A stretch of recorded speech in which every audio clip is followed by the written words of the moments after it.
Hi, welcome to another episode of the Bridge Podcast. I'm Nick Francis, your host for this. I'm the Chief Technology and Marketing Officer for Brooklyn Vendor Assurance, and I'm a Vendor Ops Community Advisor.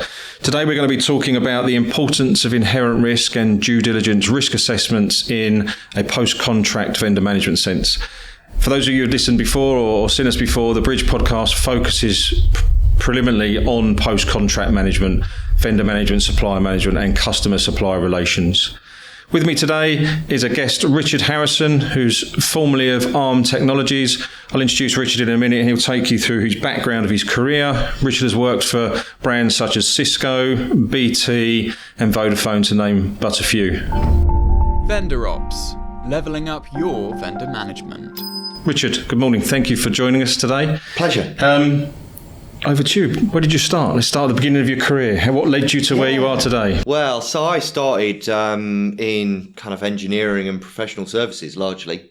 Originally testing software services from one of those brands that you just mentioned there, and then moving into design, test, quality assurance, service design, and then into kind of program management, which is largely about risk and understanding kind of where you're at the minute, what risk you've got in your portfolio, and how you're going to mitigate it.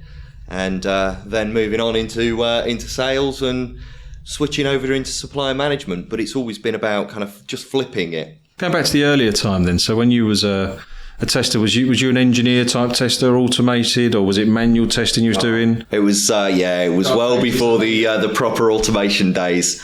So it was very much hands-on, understanding the product and then trying to work out how you could break it. Fundamentally, that was what I enjoyed. Just, where are the problems? How is it supposed to work, and what can I do to kind of get in and fix it or break it? So the world of test scripts and processing and going through repeat steps. Yeah. Test data, regression testing, UAT. Something's never quite as you expect it to be, and you've got to try and preempt what that's going to be. As soon as you put a product in the hands of a user, God knows what's going to happen with it. Yeah, I remember when we met before, you said that you'd what was the part in your career where you morphed from a QA tester, test manager into an opportunity with another organisation because you knew inherently the software so deeply? What was that about? So I was a consultant kind of working via a third party, testing this product, and that product was then bought out by kind of one of those big brands, Cisco, who then kind of approached me saying, "You understand the product better than we do. Why don't you come and work for us?" Which, never look a gift horse in the mouth. So ultimately you became, I suppose, QA tester to sort of SME overnight. How did you cope with that transition? I suppose the focus on you was, albeit a familiar bit of software and kit, it changed in terms of the expectations on you, no doubt. Yeah, and I guess it's that move from kind of backroom, nobody ever knows who you are and what you do, through to being the face, sitting in front of customers and, having to profess that you know everything about the product, where really you never know everything, right? You're always reliant on kind of someone around you or good old Google. If I reverse engineered that or tried to, it would seem that was the point where you switched into more, I suppose, a relationship, like you said, the back room, where, having been an engineer in IT in the past anyway, like where they leave you in the dark along with the mushrooms where they grow, right? You're obviously in a basement, well, I was early in my career. It seemed that was quite a pivotal change for you, because that's where you went from, like I said, albeit familiar territory from software, you've gone into more relationship management, account management and client facing as such. And then that's how you continued in your career. Obviously that resonated with you somewhat, otherwise you wouldn't have continued to do what you was doing. That's it. And it's all about relationships, and I'm a people person at the end of the day. It's trying to understand kind of what everybody else around you is trying to achieve, and how can you work together to get there. And I love working with customers. I love working with suppliers, and I really like those kind of like challenging situations when nobody's quite sure how are we going to get through this. Everybody seems opposed to each other, and trying to find that right angle to bring everybody to a consensus where you can turn around at a later point and go, wow, that went really well. How did we get there? What attracts you to that? Is it Is it the chaos? You like being the chaos of the situation, or you like the fact that there is something that's not yet quite defined, and then there's a journey there? Or yeah, it's a little bit of that, but it's largely about stakeholder relationships and providing value, whatever the circumstances that you're in. As long as there is somebody out there that sees value in what you're doing, that's what I get the buzz from. And yes, that could be brand new solutions, or it could be tricky situations, whatever that is. It's pioneering to find that right way through in that particular circumstance. And bringing it back to risk. It's all about, we don't quite understand what the scope is here. We don't quite understand how we're going to fix it, but we know that we need to. So how are we going to go about it? So there's a useful, I suppose, characteristic in there from an employee or consultative perspective. That is, if you go in sort of this unorganised world and you see these things that are happening, there's often a point of where you need to convince a higher power or another group of the need. Do you specifically find yourself in your career doing that quite a bit, in terms of you've obviously been deployed in something to make sense of something, and then do you feel you have a tried and tested approach? It's a bit like an interview question, this. Sorry about that. But what do you do to demonstrate a need to a senior of some situation? Is there a methodical approach you use in your mind? Or yeah, so I think it all comes back to the business objective. What is it that we are looking to achieve? Why is that so important? And if you can understand that, then you can tell the story. And if you can tell the story, then there's a good chance that you're going to get to an outcome of that story that people can buy into. It's all hearts and minds. But you've got to bring it back to, what are we trying to achieve? Why are we doing it? What's the approach that then we need to take? Your strategy and deployment model, your operating model, all the rest, it all kind of comes from that kind of vision. So I suppose that step change of where you went from tester to more relationship focused, and then I know you spent a few years more on the customer side, or focusing on the customer, so more sitting in the supplier side, focusing on the customer needs. What happened sort of 4 or 5 years ago that you changed? You saw, I don't know whether, I never know this, poacher become gamekeeper, whatever way you look at it, you flip sides when you joined Arm Technology, right? And you went to become the supplier or the customer looking backwards at the supplier, right? So I think it comes again down to relationships. It doesn't really matter which side of the fence that you're on. There is a two-way relationship, conversation. There's a contract. There's whatever it is that two parties are looking to get something out of, and that's what drove me. I worked in sales for 4 years. It takes a particular set of characteristics to work in sales, and for me it was just a stepping stone. It was getting kind of the financial exposure, understanding business case, sales strategies, how the supplier goes about putting together all of those different pieces to meet that end customer needs, and I really enjoyed that, to deliver something really great out to my end customers. But really, when I flip that around, managing suppliers with that same principle of what am I looking to achieve and how can I help my supplier to be successful into my business, actually I get a much more kind of higher buzz out of that, because it's no longer being kind of tied to an individual sales target. Yeah, I think so. A lot of the people we have on this podcast have done bits on either side of the fence, and tend to have this view of sales being the start of the journey that negotiates the future value. That's my words, right then. And it's not seeing the whole journey through as such. So you end up building this thing that was going to be great tomorrow.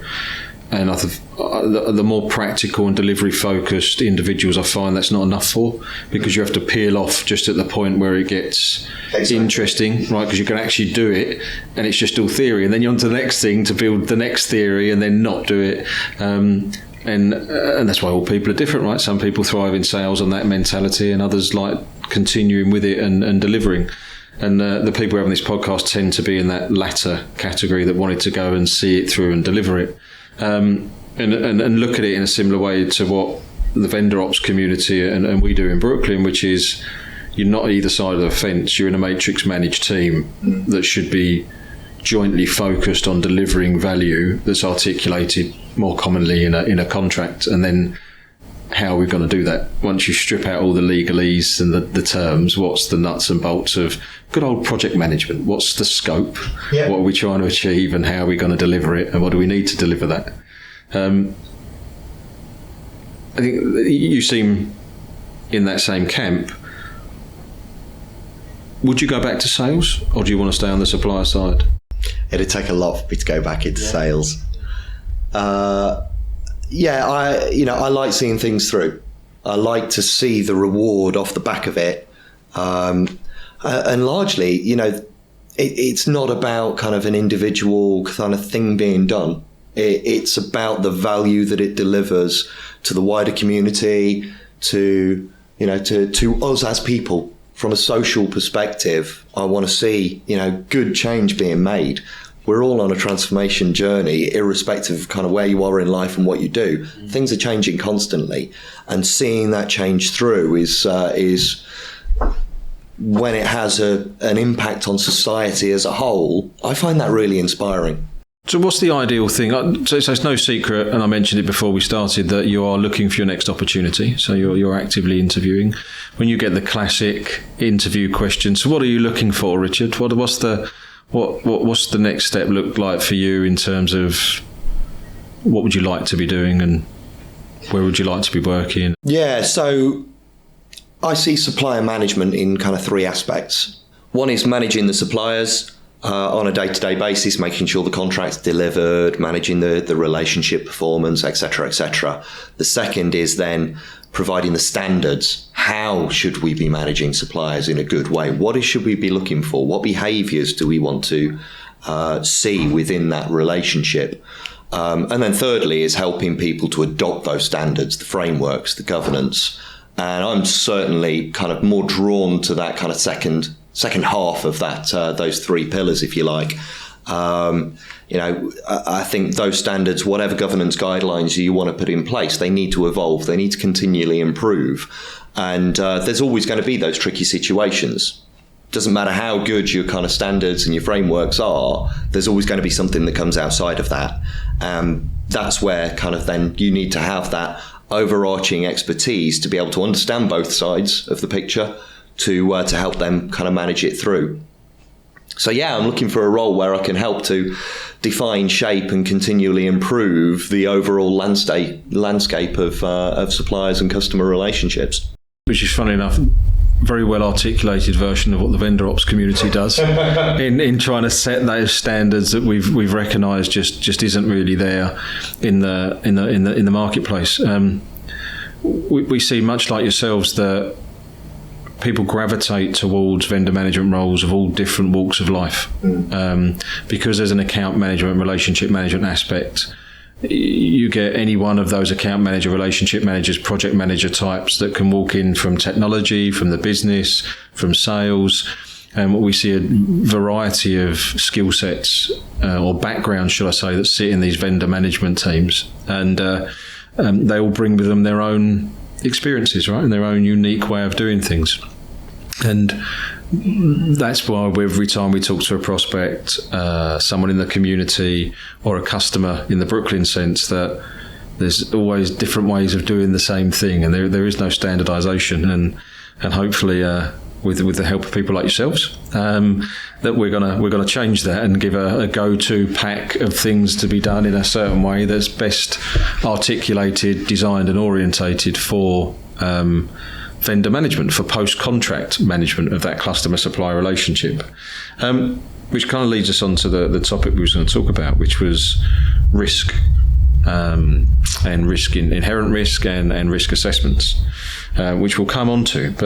But first, we always like to, in this podcast, talk about news topics that are relevant.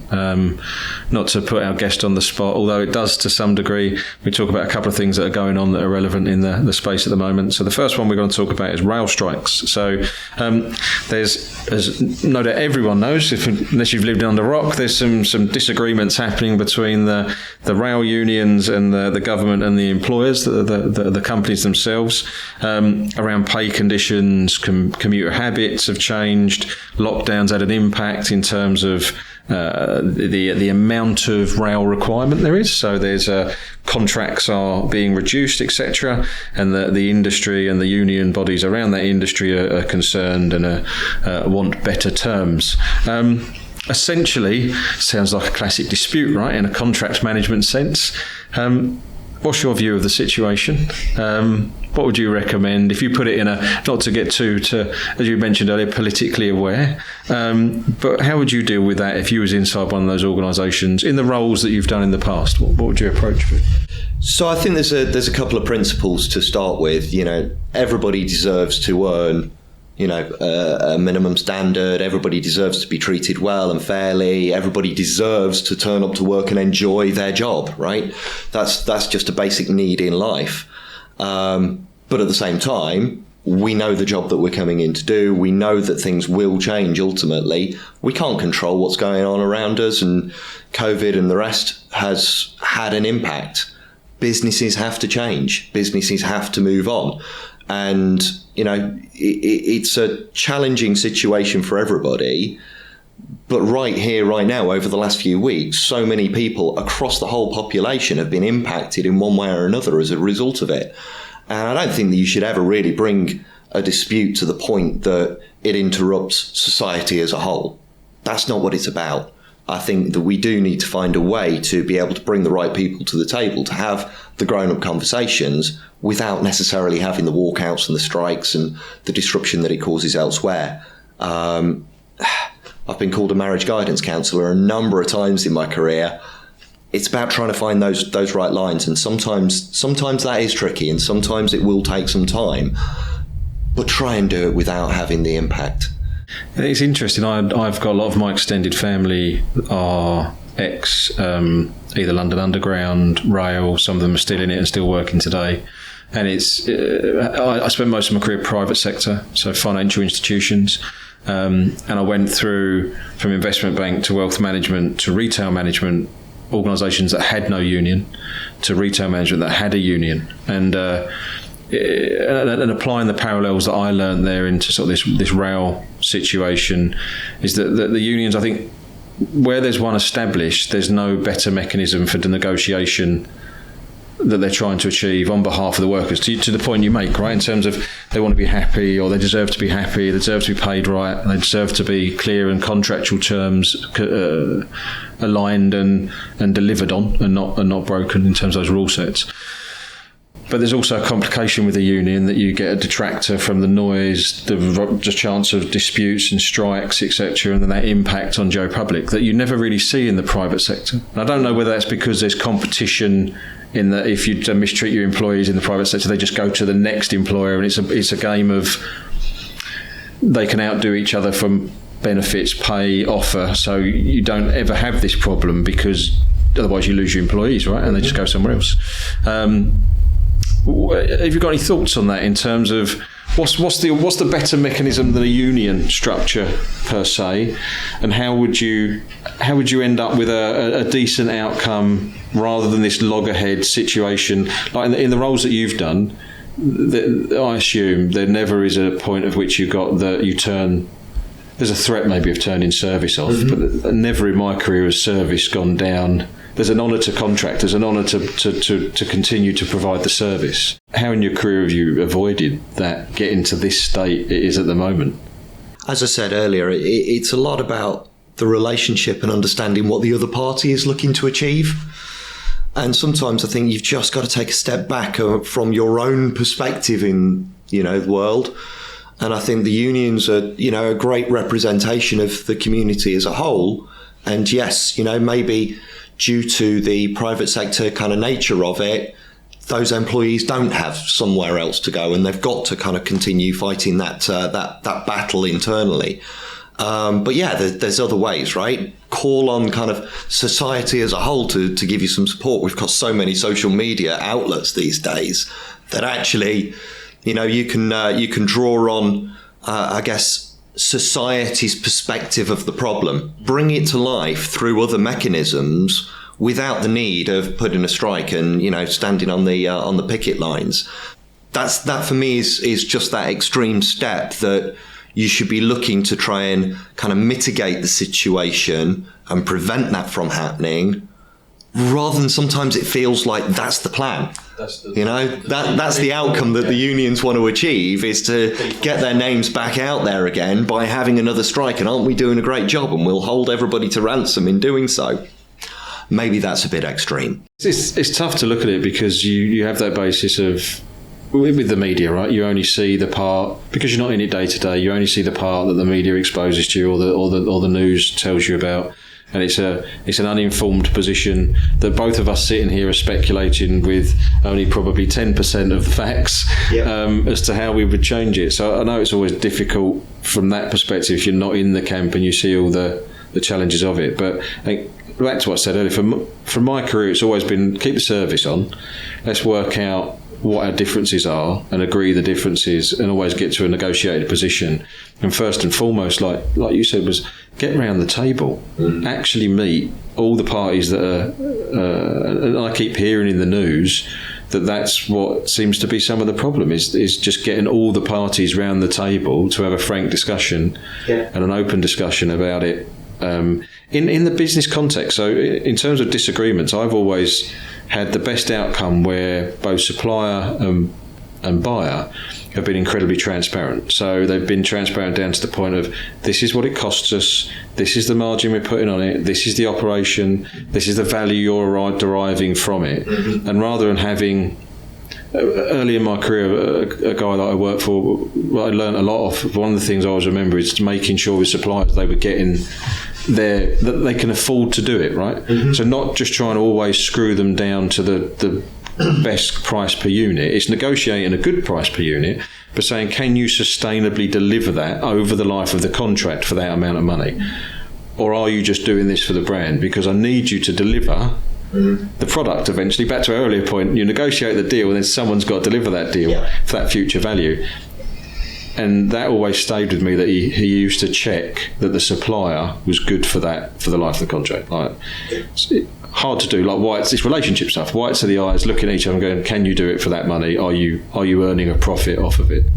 Any thoughts on that? Yeah, I think a lot of it comes down to trust. And trust. I'm a trusting person. My default is to trust. Other people take a completely opposite view to that. But I think by starting from a position of trust, it allows us to accept that what I'm being told can be done. Now, I'll do my due diligence and I'll check out that to help build up that trust. But if you're starting that negotiation from a point of no trust, it becomes really difficult from the start. Now, your trust can then be backed up through your contracts and, you're checking your performance to contract and all the rest of it. But yeah, you've got to start from at least trying to understand somebody's perspective. If you can understand, and hopefully you'll kind of at least empathize in some way, then you can build on that trust. Over time, then you can experience what that trust really means, and keep checking back. It's not a one-time thing. Much like we talk about kind of contracts being signed and put in a drawer and never kind of come back see the light of day again. You've got to be able to keep that living and breathing. Having those face-to-face. All of the Zoom, Teams, all the rest of it. They all add to it. But there is something about that in-person kind of exposure that just brings it to life and allows you to do that next thing that you hadn't really been able to just kind of pinpoint doing remotely. Tech's not quite cracked it as it is. You can get the 90 percentile done remotely now, but there is always that need for that final 10% on real serious situations and important situations. You have to do that coming together. Yeah. We find it internally and externally with our business that there's just certain things you need to be in the same room. Like today, right? A podcast, it's very hard to do a podcast and get the conversation flow going over Zoom. Wi-Fi quality, in and out, recording, etc. And you actually given me a nice segue into our second topic, based on trust. So the recent local elections we've been seeing a lot of, and where we've got Conservatives are losing some ground, either Labour's popping back in like they did in Wakefield, or the Lib Dems are taking the lead in some of the local jurisdictions. I suppose that's kind of akin to marketing and a selection exercise to some degree. You're selecting the candidate for your local jurisdiction to represent you in the future, but you bring trust into that, and that's why they've likely lost the trust in the party in power. What's your thoughts on that? So I think largely, the two main political parties that we've got in this country, I kind of look at it that it's very kind of like for like, switch out one name and replace with another. You're right with the kind of the marketing. What is it that I'm buying into in the first place? And then secondly, trust. Do I believe that they can actually deliver against it? And the Conservatives have been doing well, over the last few years. I'm not a kind of Tory advocate. I'm not a Labour advocate. I kind of sit in the middle ground somewhere. But I do think that, anybody, any government that was faced with the challenges that we've had over the last few years, they're going to have problems along the way. Have we come out of everything that's happened in a good enough position? Yeah, I think we have. Could it have been better? Maybe. Could it have been worse? Yes. We could have been in a horrific situation for a number of years to come. And hopefully we're going down the right track. But I do think that change is good.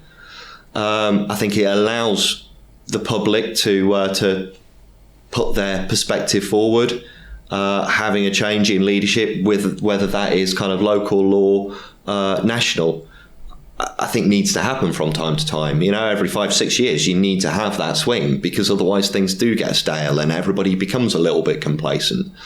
I'd like to see in this country more, I guess, an open candidate pool where you're not just going with the two main parties every time. The Lib Dems have done well historically. Could they do well in the future? Yeah, probably. I don't necessarily agree with their entire manifesto, but I think there's got to be that middle ground somewhere. And yeah, shaking things up, getting some fresh faces. Career as an engineer, I've always liked change. I quite do well with change. It's quite natural for me to go through that level of reinvent from a work perspective. I think, much like the union model, I don't really have the answer, but I do feel that with the current media, again, the way that it hypes up the political edge in terms of it's akin to going to an exec company meeting and talking about the office party rather than the points that matter, which is, are we controlling our costs? Are we doing good enough on revenue, etc.? What's the future hold for us? What's the strategy? And you can tend to get distracted by these more media noise than the real problems. And I think there's part of that happens. There's a bit of the circus around the marketing element of government, and it's a unique environment, right? Because you've got those two parties that are just always looking for one way to oust the other in whatever way, which is not constructive and detracting from the bigger problems like the pandemic, like the current recovery of the economy, the unrest in Ukraine, which are the important things, and they tend to get pushed back a bit. Yeah. Like I said, I have no answers to fix this, but it seems you'd make a lot of money if you could. Yeah, exactly. I think, and the whole system just seems like it needs a bit of a reboot, a macro level, which is, like I put it, a lot easier said than done. Let's not have a revolution on our hands. Small change. Yeah, I think that's the way it has to be lived forward, right? Is that element of small change. And I know, and I've worked in the public sector, and I know a lot of people that work in the public sector, and it is tough with those cycles and the way it works, like all change to get some consistency what gets done. But it's interesting to see it unfolding in front of you day in, day out. I admit sometimes I have to turn the news off because it gets a little bit samey. But yeah, good. We spoke about within the rail strikes, that element of trust, and coming back to that for just a moment. Most of my career has been in transformational change and changing stuff in a quite an aggressive environment. No doubt some of the environments you worked were quite ferocious as well in terms of what they was doing from a growth perspective. I've always been someone that has, to your point, you kind of give trust to start with. As long as you go through a process of making sure the person in front of you has been vetted in a different manner, interview, capability, background, that they are worthy of putting a level of trust into, and then rather than that old adage of trust must be earned, there's a level of you do a bit of due diligence, you give some trust because you've done a bit of due diligence, and then you wait for them to break that trust kind of model. And I look at that in the same way with employment. So the people we hire, we look at, can I give a level of trust based on their background, credentials, and the way we're assessing them, which is the topic we've got today, right, which is the different of inherent risk, right? So what's the risk of us asking a third party to do this service or provide this product? Doesn't matter what third party it is, it's just what's the risk of us giving this part of our business to someone else. And then you go through a level of understanding that element of risk. And then I suppose there's a due diligence sense, which is we found someone we think will provide this product and service to us for a fair value. Are they the right partner for us? And then it starts on a different kind of assessment, which is, are they financially stable enough? Have they got the right skill sets, the right capability, the right thought leadership and strategy? Is this a mainstream product for us or for them? Or are they just doing this on a whim and they'll go back to something else because they sell something that's unrelated? What's your process been in the last, I suppose, couple of years at ARM around doing that initial selection at a vendor perspective? So the inherent risk, so what's the associated risk of what we're doing, and then how did you validate the partner was right for you, and what approach did you take, how did you structure it? I understand I asked you a lot in that question, and there's probably a really long answer there, but I did it on purpose because it is such a big answer and it's the main part of this topic. So how did you approach it? How did you break it all down into its component parts? Good question, thank you. Long question. Long answer, I'm sure. So again, just bringing it back to kind of what are we looking to achieve and why? That's where you've got to start. Obviously, there's a whole bunch of kind of financials and due diligences that you mentioned that you need to do behind it. But I think it's about, if you can understand what you're looking to achieve, there might be plenty of options available to you. And, you know, within any business, you'll always have individuals that already know what that answer is, or think that they do. Or it might just be a complete gaping chasm, right? So you've got to start off with somewhere of understanding what are the options available to us to meet that need. Then you're down to kind of what fits that need in the most kind of eloquent way. Then you'll find yourself in a position of the Rolls-Royce versions and the lesser known versions, right? Affordability, I suppose. Based on affordability. And, and that changes from every business's perspective, due to a whole bunch of external influencing factors, some of which you may or may not be able to control. But then it does come down to things that you mentioned, like financial stability, recommendations. Do they have the due diligence processes within their own organisation in order to support and underpin whatever services it is that you're looking to get out of it? And then how do they go about delivering that? Because we know what the outcome is that we want to achieve. And is the route to that outcome going to be really straightforward? Has it been done time and time again? Yeah, tried and tested path, let's go down that route. Or is this brand new? Are we really out there at the frontier trying to do it for a first time? And that's where you come back to the trust element. and again, you've done the research, you've done the due diligence, we know that this is a company that we could work with, but do we want to work with them? Is there going to be, too much risk in there? It's the age-old kind of challenge of risk versus reward. And sometimes going down that slightly less known path gives the best reward off the back of it. But you've got to bring it back, as I said, to what are we looking to achieve? What are the outcomes that we want to deliver?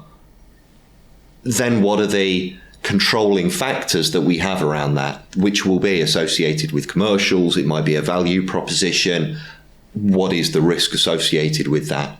And what are the potential rewards to counter those risks? So what was your experience of that ARM within the boundaries of what you can tell us? So ARM, from a brand perspective, associated with being a very innovative, engineering, architecturally delivered blueprint, right? That's used and sold the world over for chips in all different kind of things, but mainly Android devices, right? Samsung devices that are running those chipsets.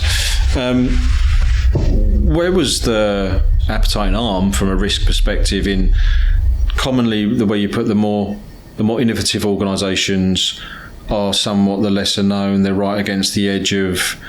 They're not your safe bet, right? You can stay right in the middle of the pack, which with your steady eddies that aren't really going to provide you this innovative flair, but you're going to get a consistent outcome. From a brand perspective, it felt like ARM was always to the right of that in the more innovative track. Was that true from their suppliers, or was that just them as a company was innovative and they wanted the steady suppliers, or how did that play out? I think ARM took a broader approach to how they manage their suppliers and the risk associated with it. And you would have, yes, your niche players, but also the big players in the same market. And by having bets placed across the table rather than into everything on red, I think they had a nice little balance there where you can diversify across your supply base.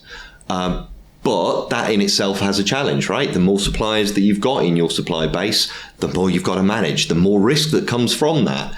And so it's about finding that right balance.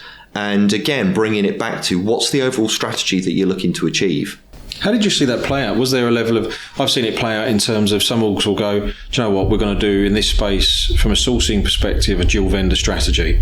We're going to get the 80% that's run by the steady, known brand that's been around forever, but we're going to do a bit of strange stuff with this new visionary organisation that's coming up here, that's just out of startup, sort of scale-up mentality, just to see how that balances out. So we kind of don't commit, like you said, don't put everything on red or black. You're kind of hedging a little bit just to see where you get to. Was that your experience of strategy at all in ARM or any other organisation you've worked with? Or so at the point that I joined ARM, there was very little kind of in terms of standard procurement policies. Pretty much everybody went and bought what they wanted when they wanted. And there was a team of kind of good procurement professionals that were entirely IT focused.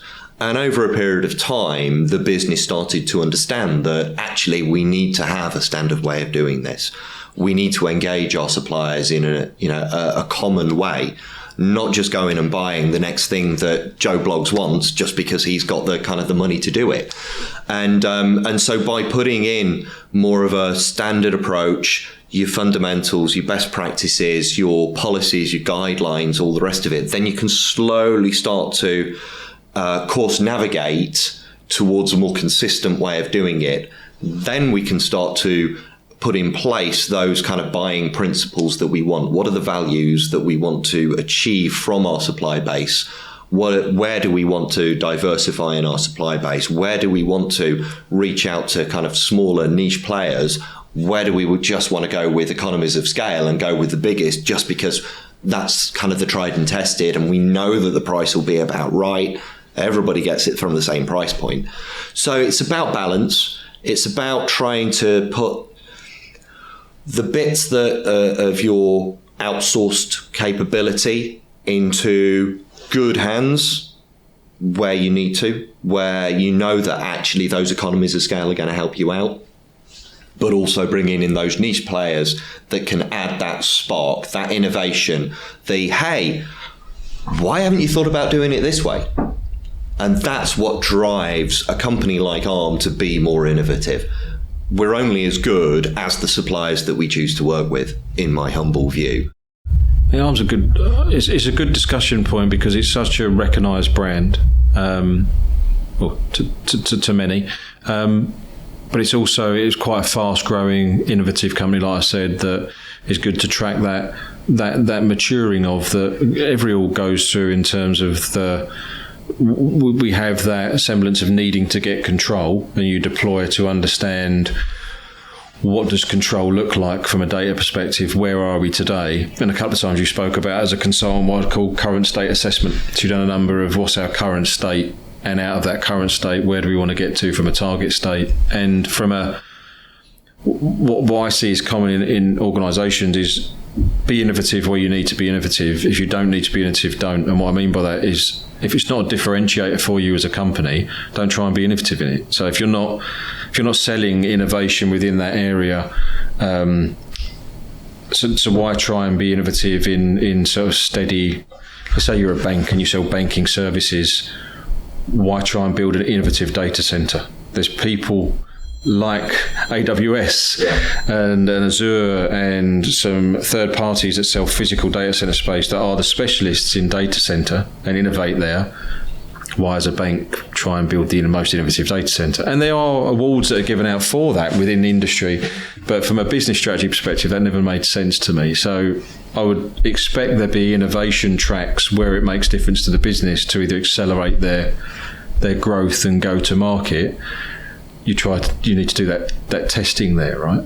Yeah, that's right. And I think, you mentioned the data center piece. That's a really easy one, right? Why go and reinvent the wheel when somebody else that's got the money behind it can do that innovation for you? If you're not selling wheels, right? If it's not a competitive thing that you're in, then why try and do the hard thing? Someone else has done the hard thing already. Yeah. But sometimes innovation can, particularly in supplier-client relationships, innovation can be much broader than just the products and services that you're available to buy off the shelf. Sometimes it's about kind of the internal business functions. And if you can generate that good relationship, then you can start to understand how actually do you operate as an organization. You're an engineering organization. We're an engineering organization. Let's forget about technology. Let's forget about products and selling stuff. Tell me how you actually engage your people. What is it that gets people up at your organization and makes them want to come into work? That's a much more valuable conversation that can lead into innovation into a whole bunch of different areas from a kind of business process perspective than is wider than the technology that you're using to kind of underpin that. And, bringing that then into the kind of hands of an end user, we all want to experience something that's, new, How many times has Facebook and all the rest of it kind of changed the way that we engage with that type of technology? And so, we're getting new and younger generations come through. Everybody wants to see something slightly different, more akin to kind of what they're used to doing in their personal life. Consumerization of IT, yeah. Exactly.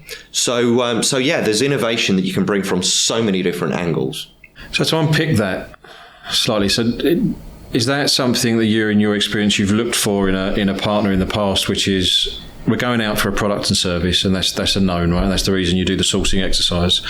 But then when you look to really assess and partner with that organisation, do you look at the value they can bring and the value add outside of the product and service, which is a given? So I think what you were just articulating there is they might be experienced in a certain area. You used engineering as an example.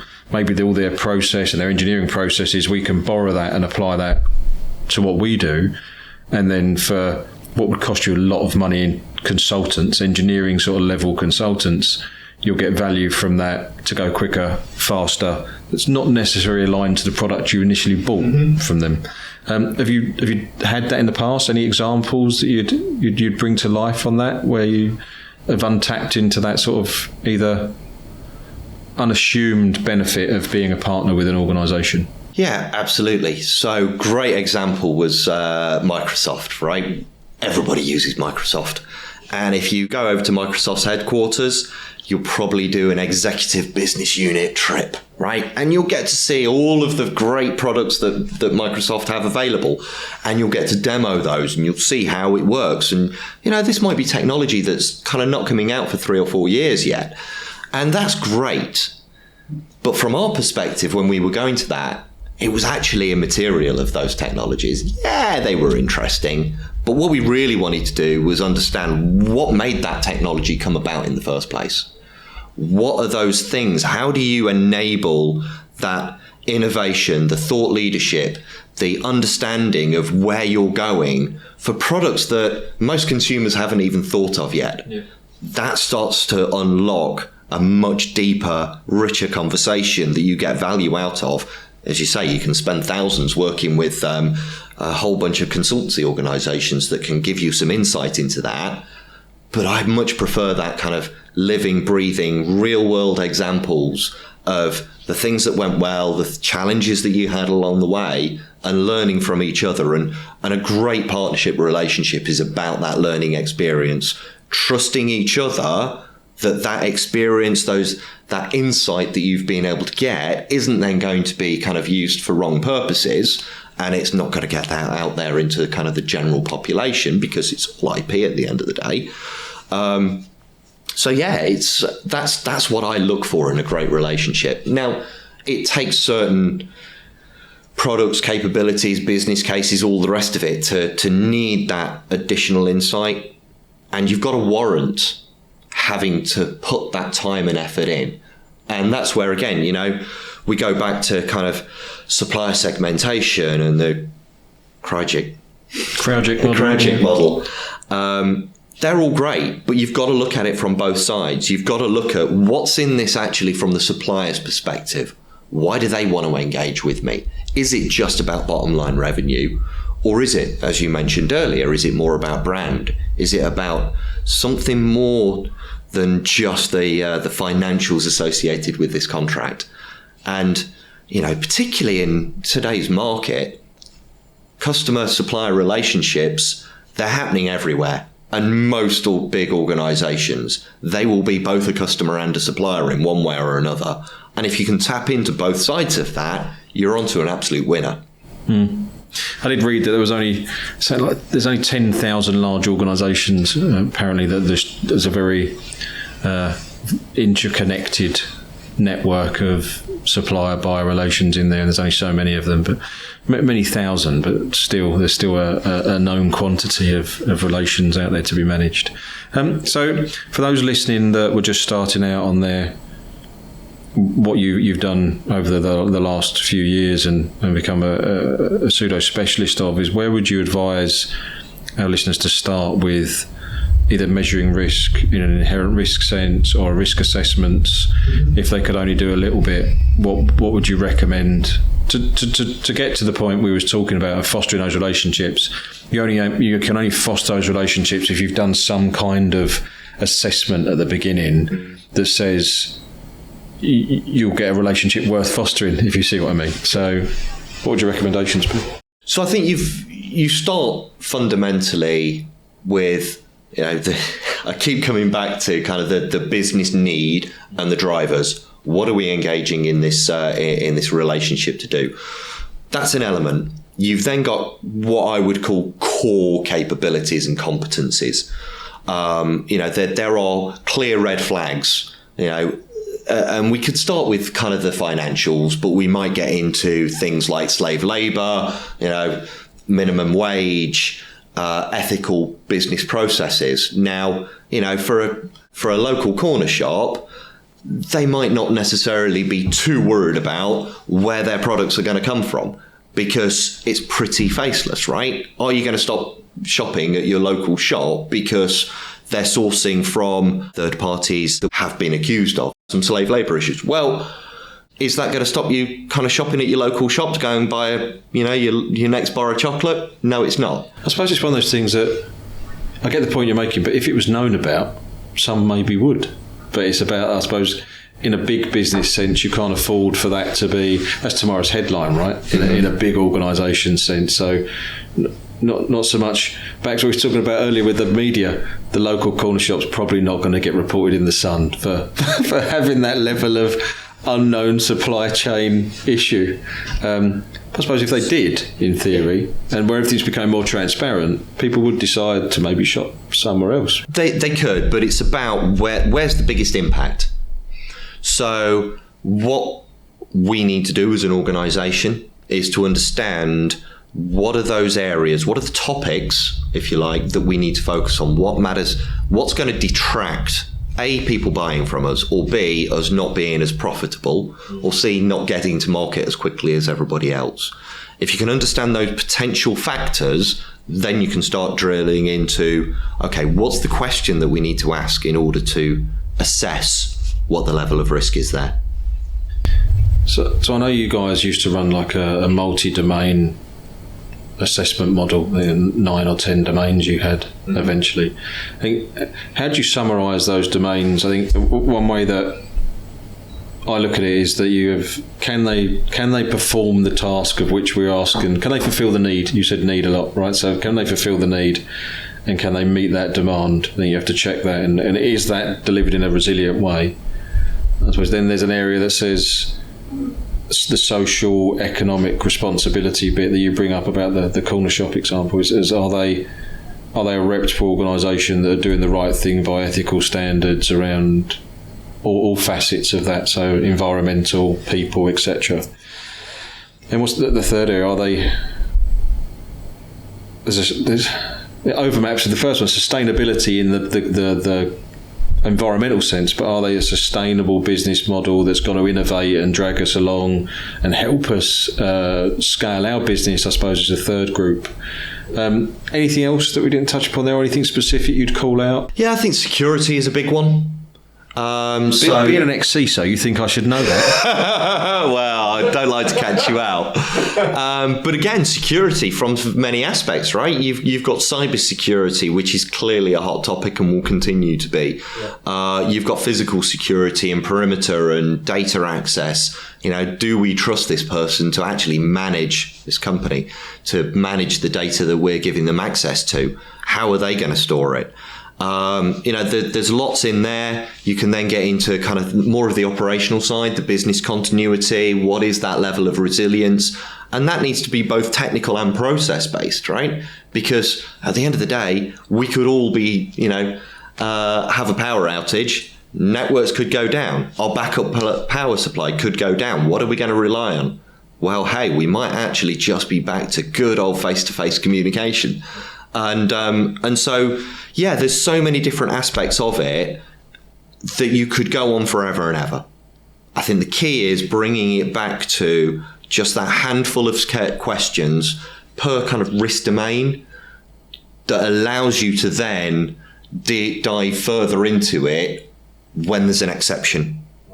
So you're talking about a primed set of leading questions that are your flags to say, actually, I need to give you more questions in this particular area that you indicate a problem in. What commonly we see risk assessments all done at the beginning of a relationship. What cadence do you recommend that they're done on? Is it a one-time thing that's done at the beginning of a relationship, or is it periodic? And if it is periodic, what would you recommend? So it's definitely not a one-off activity. You've got to manage it throughout the period of an overarching relationship. So yes, do your due diligence, your risk assessments prior to contract, but also do it afterwards. I would suggest that a minimum on an annual basis would be ideal. Now, clearly, if you're going to do it annually and you've got thousands of suppliers, you need to automate that as much as you can. You need to streamline the process, but also thinking about it from your kind of recipient's angle, because you don't want to put too much effort or ask too much of your supplier in filling it out. You don't want the person that's just going to give you the answers that they want because it's the easiest thing to get off their desk. You want to be able to trust that the answers that you get and have integrity to them. And so, yeah, you've got to have it up front. You want to have it mid-cycle, periodically. You then probably want to have one if the relationship comes to an end. I'd suggest you want to do a risk assessment on exit. What's the residual factor and exposure as a result of this relationship now ending? Now, that might be things like, data access and IP that the organization might still access for a period of time. So that's kind of one angle to it. And then you've got your ad hoc, your COVIDs, your Brexits, your Suez Canal, all of those situations that then need to be a little bit more tailored to that individual situation. And that's where you really want to be triggering those on an ad hoc basis, probably at the point that whatever that situation is that's occurred, to say, situations occurred, what is the impact to your organization? What is the knock-on impact to my organization, the services that you provide to me? And you want to do that almost at the point in time that has happened, as soon as possible. And then you want to follow up with that at an appropriate point, 3 months, 6 months later, to say, is this risk still happening? Is there something new that's coming about? Have you changed your business processes? We all know the supply chain issues have been here for a number of years now. They will continue. Just looking at kind of what happened with COVID, Brexit, and all those other events, we're still feeling the ramifications of that now. So you've got to keep coming back at the appropriate point in time, and with as minimal disruption to the people that you're actually asking to, A, provide the response to that risk assessment, but also the people that are actually doing the follow-up, the due diligence, the review of those kind of responses that the organisation's provided. That's what we talk to our clients about, which is you've got to prepare for the analogy of painting the fourth bridge, right? You've got to allow for the number of segmented suppliers that you have and what you deem the cut-off point to be critical to transactional, right? And what you do with each of those groupings, how regularly you do it, and then plan for that to be a baseline activity that you do on an annual basis and size your organisation according to that. You mentioned some ad hoc stuff there. What are your go-to resources for formulating those risk assessments? So I don't know whether it's just I become more aware in the older I get, but there seems to be an increasing amount of those ad hocs that happen, be it geopolitical, civil unrest, like I said, inclement weather, that pop up that frequently need either procurement functions or business unit functions to reach out to all their common suppliers and say, cyber threats you see all the time. I can count 5, 6, 7 of the ones that have made the media over the last sort of 2 or 3 years. Every time there's that scramble for one initially, what is it? Right? How do I understand this to enough of a level to go and question my suppliers without sounding like I don't know what I'm talking about, which no one likes to do, but in enough of a way to say, do you have problems in your organisation? Are you on top of it? How are you accounting for it? What are the risks that you see? I suppose there's that one-off, and then there's the periodic reassessment of that. How do you start that process? Where do you go in your experience? Well, nobody has all the answers, right? So hopefully through kind of implementing your risk assessment process function, you understand who your stakeholders are, who those SMEs are. And more often than not, certainly when I was kind of managing supply-based risk within ARM, I would hear about this from my SMEs who would come to me going, situation has occurred. We need to reach out. We need to find out some information. Can you help us? And that's great when you can bring it all together and you've got those SMEs to go to. And it does come down to starting with what's the scope? We've got however many thousand suppliers out there, not everybody's going to be impacted.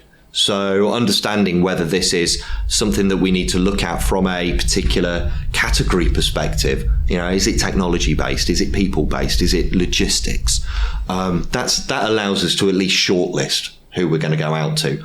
And then your questions will be, you've got to start with some basics, right? That allow a kind of a logic tree to come out off the back of it. Let's start with some fundamentals. This is the situation. Are you exposed to it? Are you in or out? That's your first question. That is your first question. And then you get into kind of the relative kind of measures. How in are you? How in are you? Exactly. And the other side of it is, what's the impact on me? Hopefully, if I'm sending this out to my account managers, they understand how I'm using their services. So I'm looking for them to provide insight to me on the potential impact of their goods and services being impacted. What's that knock-on impact to me? Is it delay? Is it actually it's not going to be available? Is it's going to be a bit flaky? There's so many different grey areas in here that, again, it comes back to who's impacted, what's the scope of the problem, and then we can dive into it. But also, we've got to bring it back to the trust element. Does the person that's going to respond to this understand the problem enough to provide me a contextual response that is adequate to my needs? So one thing you mentioned there was about SMEs, and SMEs on both sides of business. You mentioned it in the sense of how you'd set yourself up from having a topic or a situation occur, Brexit, pandemic. You then look to a network of SMEs, and equally then the questions you'd put out to your suppliers, you'd expect the contact on the other side of the table to have an equal sort of response SME, right? And what we think in Brooklyn, and from a vendor ops perspective, is supply chain management is so big and pervasive when you look at these large companies interfacing with each other through a couple of people, that you can't have vendor management as just a single dedicated function, like a siloed mentality. You need to go in day one and establish your operating model that has connections to all these SMEs, that you won't saturate with work, but you will get from the principles of being able to ask that yes, no, am I in or out question, right, of a particular topic, and work with them to establish at what point do you care about this enough that I come back and get you that it fails your test. Yeah. And the software we've built in Brooklyn is very similar to that, as you would well know, which is it asks the basic question, and depending how you indicate yes or no, do I have a problem or not, it then triages you down to the point of the exception management, where you go and get the SME once you've asked the thousands of vendors, and you hopefully go to the SME with only 7 of the real concerning ones that you've got to opine on. How did you establish those relationships to start with day one, when you went into ARM as an example, when you was building this out? Because we said the nature of it needs to be a hybrid operating model, right? You need to be highly collaborative, both in the supplier sense, but both the internal sense. What would you recommend, like I said, when you build these things? How do you do that? How do you foster that relationship? How do you find those people in an organisation? Finding them might be a challenge. It can be. Look, it's an evolving beast. You're not going to kind of wake up one morning and suddenly everybody's banging at your door as the subject matter expert, and it will be split across the business. There are so many pockets in every organisation of that expertise that really understands how these things tick. And I think it is about kind of centralising that framework, understanding, broadcasting that kind of capability out to the masses, to then kind of hope that you're actually going to start to get some feedback. That's something that sounds like something I should be involved in. Yeah, brilliant. Come aboard. Let's go on a journey together. Now, you're not going to get that immediately. So ideally, you can find just that handful of small kind of teams within the organisation that have that level of interest to start with. The risk assessors or the risk domain experts that I was working with, we started off with, a handful of them that then grew over time. And by showing the value that your proposition provides, it's very much like an internal sales job, right? Yeah. It's if I can show you the value that I can give to you from a technology, a solution, a centralized capability, whatever that is, it should sell itself, because hopefully I'm saving you time, I'm providing you more insights, I'm making your life easier. That's what it's all about. And over time, then, that will then become a kind of self-fulfilling prophecy where everybody wants in on it. And yeah, suddenly you go from what you thought was actually quite a niche need, suddenly becomes everybody being interested. And yeah, if you can manage your risk and your performance and your governance and all the rest of it through one model, brilliant. One place to feed everybody's needs. From my experience, what we've seen in talking to a lot of different size organisations is that unless you're at the 15,000 employee range, where you start getting these risk domain functions being stood up, so you get second line risk teams and you get specific risk managers or risk specialists for particular domains, you commonly find it first in more larger but regulated businesses. So back to the point I made around my background being financial services, you have a lot of these risk specialists, compliance risk, employee risk, tech risk kind of people that spot up that unless you're in an organisation of that size, to find those SMEs is easier because there's someone with that title. I learned a few years ago that if you're not in an organisation that big, one way you can do it is because vendor manager is rightly or wrongly considered to be backwards looking and from an organisation to the suppliers that supply that organisation. It was recommended that individual go to the front of their own business and what their own business sells, and find the way that a contract from a customer into their organisation would work and who would answer all the due diligence questions on that side of the fence.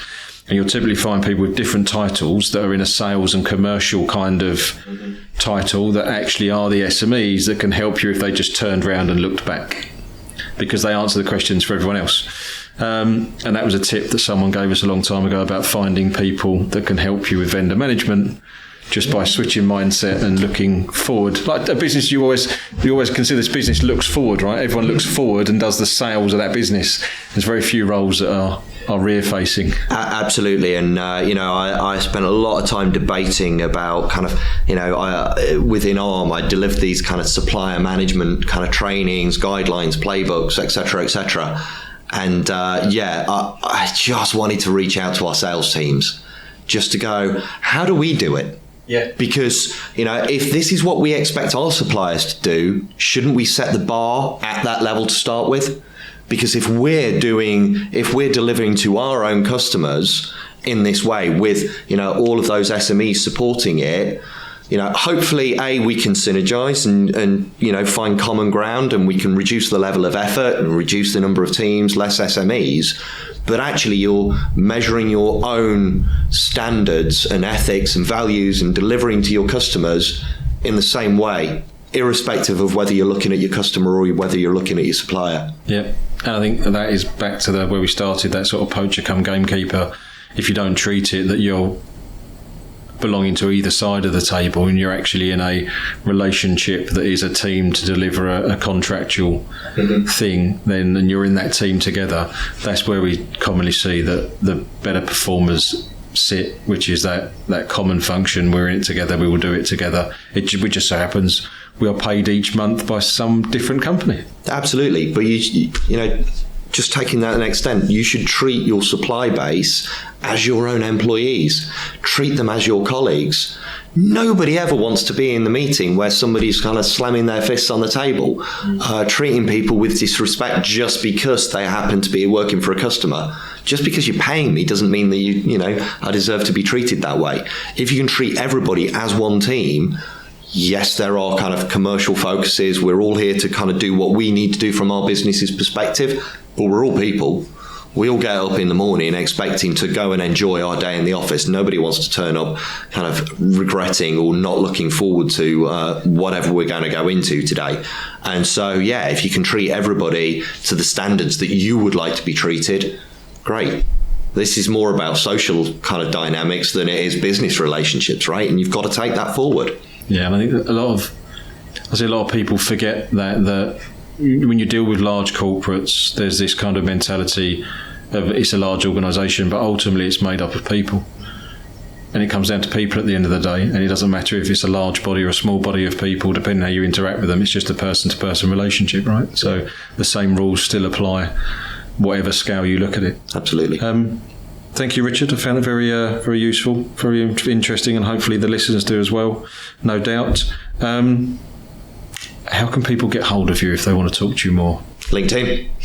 Everybody's on LinkedIn these days, right? So, look me up on LinkedIn. I'm Richard Harrison. I'm a Supplier and Relationship Management Advocate. Thank you. Thank you for your time. To keep up with the latest vendor ops news, subscribe here and follow us on LinkedIn and Twitter. Links in the description below.